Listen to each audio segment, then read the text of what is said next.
안녕하세요. 저는 제안에 대해서 정보보는 자료구조를, 그다음에 정보 보안 기사를 담당하고 있는 조현준 선생입니다. 자, 오늘 처음으로 이제 전산지 초시생이 알아야 될 사항을 일단 정리한다고 했는데요. 제가 이런 시간을 갖고자 하는 이유 중에 하나는 이 많은 수험생들이 처음에 뭔가 뭐 시장 조사라든지 학원이라든지, 그다음에 최적의 방법을 찾아서 가장 짧은 기간에 시험을 합격해야 되는데, 이런 걸 모르고 시작해서 나중에 이제 그런 내용 알아갖고 뒤늦게 후회하는 그런 수험생들이 있기 때문에 제가 간단히 일단 먼저 꼭 학원의 입장이 아니라 처음 공부하는 사람 입장에서 제가 한번 말씀을 드려보도록 하겠습니다. 자, 먼저 고민 상담 접수자라는데, 여기는 네이버의 제 이메일 주소니까 꼭 지안 에듀 수험생이 아니더라도 상관없어요. 공부하시다가 궁금하신 어떤 방향을 모르겠다 하면 저한테 메일을 일단 보내셔도 됩니다. 자, 그러면 제일 첫 번째 제가 이제 간단히 알려드려야 될 것이, 전산지 공무원이 하는 일이 뭐냐? 때로는 우리가 이제 전공자나 비전공자 이런 분들을 딱 뭐 카페나 이런 데 글을 올라오는 걸 봐보게 되면, 본인은 이제 비전공자인데 과연 전산지 업무를 일단 수행할 수 있느냐, 그다음에 또 합격을 할 수 있느냐, 이런 걸 딱 물어보시는 분들이 상당히 많이 있습니다. 그러면 우리가 이제 공무원은, 전산직 공무원 같은 경우는 크게 이제 국가직, 지방직, 그다음에 교육청, 국회 사무처, 그다음에 군무원이나 그다음에 경찰, 뭐 간부나 그다음에 기타 이제 사이버 이런 쪽에 일단 우리가 이제 전산직이 들어가게 되는데, 일반적으로 이제 국가직 같은 경우는요. 국가직 같은 경우는 순수하게 어떤 전산의 일을 할 수 있어요. 근데 실제 들어가서 보면 지방직 같은 경우는, 제가 이제 최근에 합격해서 들어가신 분 중에 하나는 경남 쪽인데, 전산직으로 들어왔는데 차량 등록증 발급하는 이런 일도 하고 있더라고요. 그러니까 다양하게 일단 지방직은 일단 이루어질 수 있다는 겁니다. 그런 걸 딱 감안하시고, 그래서 이제 꼭 전산에 관련된 일 아닌 것도 할 수 있다는 거예요. 특히 지방직 같은 경우 그래요. 그에 반해서 국가직 같은 경우는 주로 이제 전산에 관련된 일을 많이 하죠. 자, 그러면 주로 이제 전산직 공무원이 하는 일은, 우리가 이제 코딩을 해야 되냐 말아야 되냐. 내가 이제 사기업에서 코딩이 싫어갖고 여기 왔는데 코딩을 계속 한다. 좀 싫다. 뭐 이런 분들 없잖아, 있을 거야. 근데 코딩이 주가 되진 않습니다. 주로 코딩을 하는 것은 이 업체, 용역 업체에서 이 일을 해요. 그러면은 이 전산직 공무원이 하는 일은 뭐냐? 코딩이 주가 되는 건 아니고 용역 업체 관리 같은 걸 조금 하겠죠. 예를 들어서 이제 어떤 보안에 관련된 어떤 일을 한다고 했을 때, 뭐 예를 들어서 이제 암 알고리즘을 쭉 이렇게 통해서 이제 어떤 시스템에서 했다고 얘기를 해요. 그러면 서로 커뮤니케이션이 좀 이루어져야 되겠죠. 한쪽에서는 뭐 데스를 쓴다고 그래요. 용역 업체에서. 데스는 우리가 이제 거의 한물 같다는 걸 알아요. 그런 거 누가? 우리 전산직 공무원이 이것을 커트를 해야 되겠죠. 데스는 지금 한물 간 거 아니냐. 그래서 뭐 AES 이런 거 써야 된다. 이렇게 딱 얘기를 해줘야 되겠죠. 그런 부분 일단 전산직 공무원이 하는 일이라고 일단 볼 수 있습니다. 자, 그러면 비전공자도 과연 전산직 공무원을 할 수가 있느냐? 자, 우리가 2014년도에 프로그래밍 언어론에서 코딩이에요. 이것이 정보 보호를 일단 받겠습니다. 이것을 받기인과 동시에 비전공자 합격 비율이 상당히 높아요. 왜 그러냐면, 코딩 같은 경우는 전공하시고 그다음에 코딩을 많이 해보신 분은, 요즘은 이제 비전공자도 이제 학원에서 일단 코딩 같은 거 많이 배우긴 하지만은, 그래도 이제 4년 내내 배운 분하고 좀 약간 차이는 좀 있을 수 있죠. 아무튼 그래서 이 프로그래밍 언어론에서 정보 보호를 바뀌고, 이 부분이 비전공자 합격비를 계속 늘어나고 있다는 거예요. 그래서 2024년도에는 이 자격증 의무도 폐지가 돼요. 그러면 행정직 학생들이 이 전산직으로 일단 넘어갈 가능성이 상당히 높아요. 그렇기 때문에 뒤에는 뭐 경쟁자가 상당히 좀 많이 늘어날 수가 있겠죠. 아무튼 이것이 비전공자도 충분히 합격할 수 있고 업무 수행도 다 가능할 수 있다 하다는 거죠. 그럼 크게 걱정하지 마시고. 자, 그러면 여러분들이 이제 최단 기간에 일단 합격을 해야 공무원이 되겠죠. 그러면 여러 가지 방법이 있겠지만, 제일 첫 번째는 내가 준비할 시험을 먼저 정하셔야 돼요. 시험의 종류도 모르고서 하면 된다, 안 된다? 안 돼요. 예를 들어서 여기 한번 보죠. 이거는 뭐 제가 교재 앞뒤를 일단 이렇게 정리해서 올려놓는 거니까, 제 사이트에도 일단 가서 봐보시면은 이 내용을 지금 여기 글자는 잘 안 보이지만 아무튼 교재 앞뒤에 있다든지 그다음에 제가 홈페이지에 올려놨으니까요. 참고로 한번 봐주시고 2021년도까지 국가직, 지방직, 군무원, 그다음에 경찰, 그다음에 국회 사무처 이런 식으로 일단 쭉 다 정리가 돼 있고 그다음에 여기 보면 시험 날짜, 합격서, 그다음에 몇 명 뽑았는지 이런 것까지 일단 다 정리가 되어 있습니다. 그리고 여기 보시면 시험 과목이 있어요. 시험 과목, 그 다음에 B고 이거는 참고로 한번 보시는데 즉 시험 과목이 다 틀리다는 거야. 그러니까 여러분들이 어떤 과목을 공부해서 최단기에 합격할지 그래서 여기서 내가 국가직 본 다음에 뭐 이제 지방직 한번 보고 기타 이제 필요하면 군무원도 한번 보겠다. 군무원도 육해공군, 그다음에 국방부까지 다 있으니까 그거를 나름대로 동그라미 딱 치시고 먼저 타겟을 정해야 되겠죠. 목표. 그래서 몇 개월 만에 이것을 합격할지 이런 걸 일단 계산을 해보셔야 돼요. 자, 그러면 일단 시험은 정했어요. 뭘 이제 공부를 해야 될지. 그러니까 타겟을 딱 정했으면 일단 그 다음 단계는 뭐다? 내가 여기에 합격하기 위해서는 어떤 거에 도움을 받아서 합격을 해야 될지. 이걸 일단 생각을 해봐야 되겠죠. 그럼 제일 첫 번째 시장 조사를 일단 잘 해야 됩니다.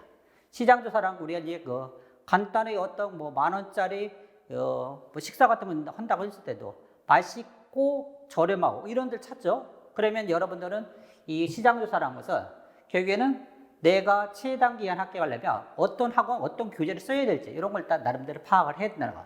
이런 거 없이 시작을 하게 되면 뭐 한 몇 개월, 어떤 경우는 막 1, 2년 이런 정도 시간이 좀 더 걸릴 수가 있어요. 그러니까 이 시장 조사 같은 것도 일단 잘 하셔야 됩니다. 자, 그럼 제일 첫 번째 교재를 어떻게 선정해야 되냐? 일반적으로 교재는요, 교재하고 학원 동영상 이 두 개가 일치하는 게 일단 좋아요. 그에 반해서 교재는 A학원, 그다음에 학원 동영상은 뭐다? 뭐 B학원 이렇게 하는 경우 두 가지 있는데 이걸 일단 잘 선택해야 됩니다. 대다수가 이제 수강생들 얘기 중에 하나는 뭐 제한학원의 이 교재가 좀 좋다 이런 얘기를 많이 해요. 어떤 노하우가 많이 축적이 됐다는 얘기죠. 근데 이제 이 두 가지를 일단 학원 동영상을 같이 해서 일단 하면 뭐가 상당히 효율적인데 이 주 교재는 이렇게 쓰고 그다음에 다른 거 이렇게 쓰는 이런 경우도 없잖아 있더라고요. 그걸 일단 잘 판단하셔야 돼요. 자, 그러면 제가 이제 봤을 때는 이 교재 학원이라고 했을 때 우선순위는 이 부분이 교재 먼저 선택하고 그다음에 학원을 고르는 게 좀 좋아요. 왜냐면 교재 처음에 뭔가 시작했을 때 이걸 바꾸기는 좀 없잖아, 어려움이 있어요. 그렇기 때문에 가급적이면 교재를 일단 잘 선택을 하시고 그다음에 학원을 선택하고 그다음에 이제 교재와 학원이 조금 다르게 노는 이런 경우 있을 때 학원을 먼저 선택하고 그다음에 교재를 나중에 한다. 그럼 뭔가 안 맞겠죠? 이거는 제가 보기엔 바람직하지 않다. 그러니까 순서가 이렇게 교재 다음에 학원 하는 게 조금 바람직하다는 얘기예요. 그러니까 교재 먼저 선정을 잘 하라는 얘기죠. 교재의 종류를 보게 되면 우리가 이제 보통 이론 같은 경우는요, 시중에 전산적 교재를 보게 되면 두꺼운 교재가 있고 그다음에 얇은 교재가 있어요. 일반적으로 지안하고 있는 교재는 약간 두꺼워요. 그에 반해서 기타 학원 같은 경우는 거의 뭐 얇게 조금 되어 있는 교재고 그다음에 좀 어찌 보면 약간 요약식으로 좀 되어 있습니다. 그랬을 때 빠져 있는 내용이 좀 상당히 많다는 얘기죠. 그러면 얇은 교재 같은 경우는 뭐다? 얇은 교재는 인터넷 뭐 구글링 한다든지 이런 비율이 상당히 높아질 수 있다는 거죠. 그런 걸 잘 감안하시고 이번에 두꺼운 교재 같은 경우는 그런 부분은 조금 줄는다는 얘기예요. 이해도가 조금 더 늘어날 수 있겠죠. 그런 차이점을 딱 가지고 있고 물론 반대급부는 있어요. 반대급부는. 자, 그다음에 기출 그다음에 응용이 있는데 기출도 보면 기출이 많이 수록되어 있는 그다음에 일부만 수록되어 있는 경우 이제 컴퓨터 일반은 덜한데 정보 보호는 특히 더 그런 것 같아요. 정보 보호 같은 경우는 뭐 경찰 간부, 그다음에 사이버 보안 수사, 기타 이 시험의 종류가 상당히 많이 있습니다. 그런 것을 전부 다 수록한 부분을 볼 거냐, 아니면 일부만 수록한 것을 보냐, 이런 때라 여러분들이 선택을 잘 하셔야 돼요. 그러니까 이 부분만 여기가 예를 들면 100이라고 했을 때 한 여기 7, 80만 기출문제 보겠다. 뭐 여기서 이제 그랬을 때라 여러분들이 이 부분은 문제를 계속 진화하고 있기 때문에 그거를 잘 감안하셔갖고 기출문제집도 잘 보셔야 된다는 거야. 똑같은 기출문제가 아니라는 거죠. 그 다음에 이제 응용 파트가 있는데요. 제가 이제 아들이 공부하는 걸 보니까 이제 메가패스라는 그런 데가 있더라고요. 각 과목마다 1타 강사가 있고 2타, 3타 이렇게 강사가 있는데 가장 큰 차이점은 여기는 두 개는 거의 대다수가 들어가요. 근데 1타 강사 같은 경우는 차이점이 뭐냐? 자기 어떤 고유의 어떤 교재가 있어요.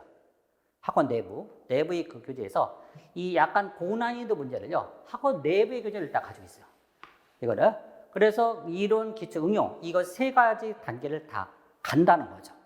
그래서 거의 1타 강사가 이거를 가지고 있는데, 이거를 가지고 있는 사람을 대다수 선택을 하게 되면 여러분들이 어떤 좋은 결과, 그 다음에 내가 1타 강사만 할 거에서 빨리 합격하겠다. 그런 건 잘 고민해야 되는데, 이 교재를 가지고 있느냐, 없느냐, 이거 잘 판단하셔야 돼요. 지안 같은 경우는 정보 보호론 같은 경우는 최고 수준 엔제 같은 게 있어요. 최고 수준 엔제. 그 다음에 올해 이제 기출문제집 같은 경우도 제가 한 10년 동안 이 모아놓은 기출문제를 총 정리해서 모의고사식으로 이제 학원 내부에서만 수강생에 한해서 판매하는 그런 것들 일단 계획을 하고 있는데요. 그래서 이런 부분은 어찌 보면은 이제 시중에 도전하지 않는 그런 교재들이 있다는 거야. 그러니까 이제 그런 연습을 많이 해야 한두 문제로 여러분들이 당락을 결정하는데 이런 것을 일단 잘 감안하셔서 교재도 일단 잘 선택하셔야 된다는 거죠. 그래서 이제 한 분이 이것저것 강의를 다 하게 되면 저것을 다 정리하기가 조금 상당히 좀 어려움이 있어요. 그런 부분이 있으니까 감안해 주시고. 그러면 그 다음 단계는 교재 선택한 다음에 학원을 선택해야 되겠죠? 학원을 선택해야 되는데, 이제 크게 노량진 학원에 보게 되면 대형 학원이 있고, 그 다음에 소형 학원이 있는데, 이 대형 학원 같은 경우는 아무래도 전산직 그 중에 이제 아주 좀 소수에 지나지 않기 때문에 행정직이 주가 들어가고, 그 다음에 전산직은 대다수가 선생님 한 분이 있어요. 한 분이 예를 들어서 컴퓨터 일반이나 정보 보호론, 국어 과목 이렇게 하고, 그 다음에 일부는 취급까지 과목을 다 하시는 것도 봤습니다. 그래서 한 분이 다 한다는 거고, 그 다음에 소형 학원 같은 경우는 지안 같은 스타일이죠. 지안 학원 같은 경우는 기술직에 특화되어 있어. 토목직, 건축직, 임업직, 그 다음에 전산직. 그래서 이제 거기가 이제 주 포커스가 된다는 거죠. 학원이 이런 두 가지가 있고, 그 다음에 요즘 이제 많이 하는 것 중에 하나 혼합 형태. 1타 강사 위주로 일단 커리를 구성하는 겁니다. 그래서 이제 국어, 영어, 한국사는 어떤 선생님 걸 일단 들어야겠다. 그 다음에 전공 과목은 누구 걸 일단 들어야겠다. 그런 형태를 또 많이 띄고 있습니다.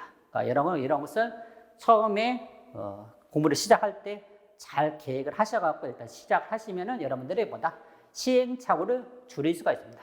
그런 걸 감안하셔갖고 처음 스타트 계획을 일단 잘 짜시면 될 것 같습니다. 수고하셨습니다.